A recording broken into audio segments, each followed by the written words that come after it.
So, I don't know what y'all were expecting. I'm still not even quite sure what exactly I was expecting whenever I turned on my TV yesterday to watch the Indy road course, but it wasn't that. But I'm going to be really honest with you, and I don't know if this is a hot take. I loved the race. I thought that the chaos was fun.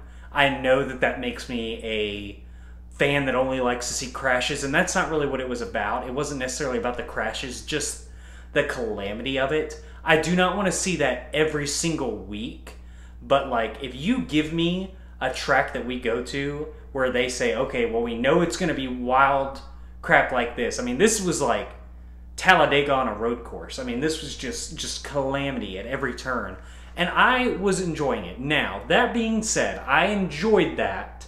Do I want to see this happen again next year? I don't know. Not really, because I do agree with people who say that we really kind of make a clown show out of our sport. We have what should be the best drivers in the world out there just running into each other like they can't turn right. And I agree with that, and I definitely don't want that to be a narrative that goes on from this point on.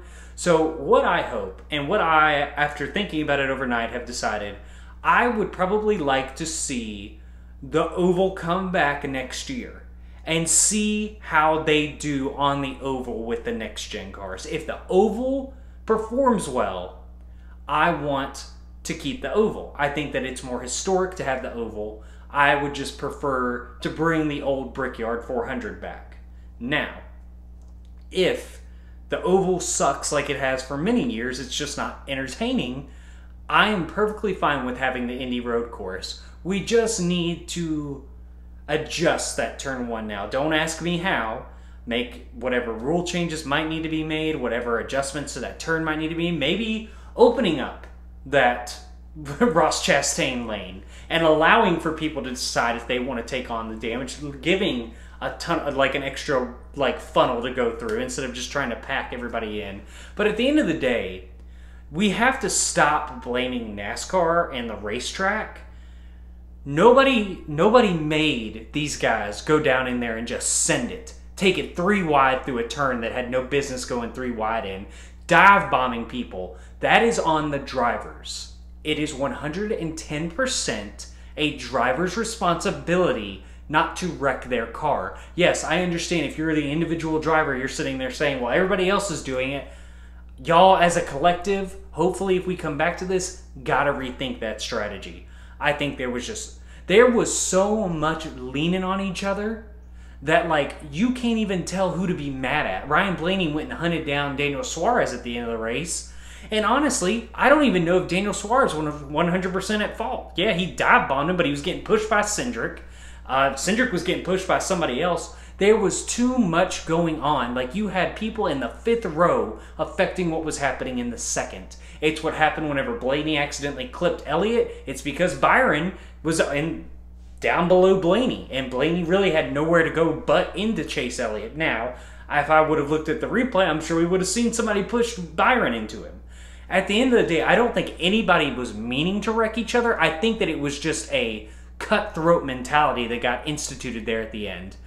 And overall, you know, Ross Chastain, we give him a lot of crap, but that was a pretty smart move on his part. A guy that's already locked in, really probably had no business wanting to get down into there and wreck his car. He took the long way around, hoped that maybe he found a gray area, made NASCAR make a judgment call. They judged against him, but still, it didn't work out for him. But that was a smart move on Ross Chastain's part. Ross Chastain is low-key one of the biggest driver IQs in the lineup, despite the fact that he acts stupid at times. You know, I think that overall there has to be adjustments made to this Indy road course, but I loved it. I was enjoying every moment of it. I'd say overall, though, it definitely has to get fixed. While I did enjoy kind of this chaos, I definitely don't want it to keep going. You know, I was kind of disappointed that Chase Elliott didn't get his continue his top 2 streak. I thought that would have been cool to see. That would have been historic. I mean, I wanted to see that run keep going, and it was not Blaney's fault. I'm not even going to sit here and say it was Byron's fault. It was just a collection of errors that is to blame for everything that was happening to people getting wrecked and spun out. And that's definitely something that needs to be addressed. But overall, I enjoyed the race. I hope we test the oval on the next year. But if the Indy road course comes back, I'm not going to be disappointed. This was the best road course race of the year to me. Again, I don't know if that's a hot take. I don't know if that makes me one of these stupid fans that only likes wrecks, which I don't believe to be my case. But I'll let you judge. It really doesn't matter. Kind of breaking away from the race news and getting into some stuff that happened over the weekend, Erik Jones is going back to PettyGMS, which somebody who's a big Petty fan, loves. I think that Erik Jones is probably the most talented guy that Petty has had in his garage since Richard Petty left.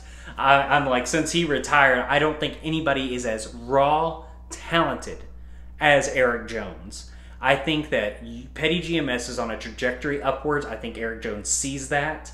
And I think that if you're PettyGMS and you've just locked up what I believe to be a consistent cup winning talent, maybe if he's got the right car under him, a championship contender, but we haven't seen what he can do in a good championship contending car yet. I don't think that he was given everything he needed at Joe Gibbs Racing. You can at me at that. We can talk about it in the comments. But I think that Erik Jones made the right move here. I think PettyGMS made the best move they could. They didn't do what Richard Childress did. They didn't just try to lock him up for 1 year.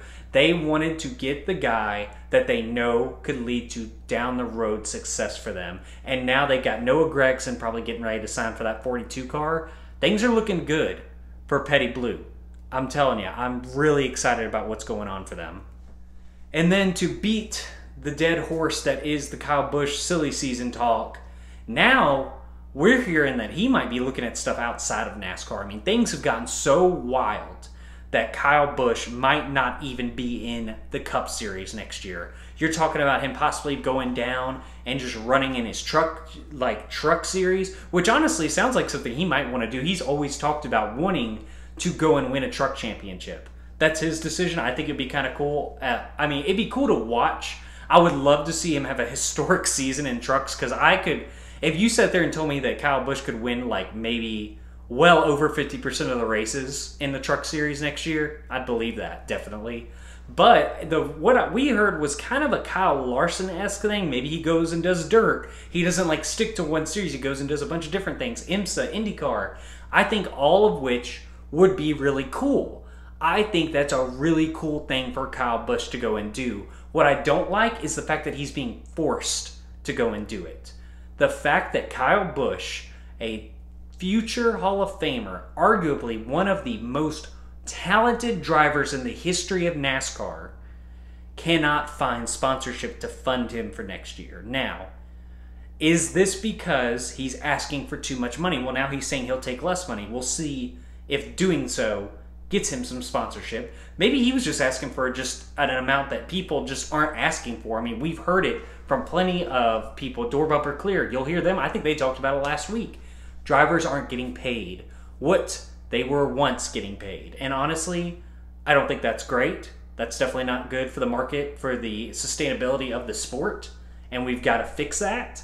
But if that is the case, and Kyle Busch is asking for something that, guys back in the early 2000s were getting, then maybe sponsors are balking at him for that reason. Now, the only other thing I could see as to why someone like Kyle Busch would have these issues is because Kyle Busch is Kyle Busch. His personality is not exactly what sponsors look for in a brand ambassador.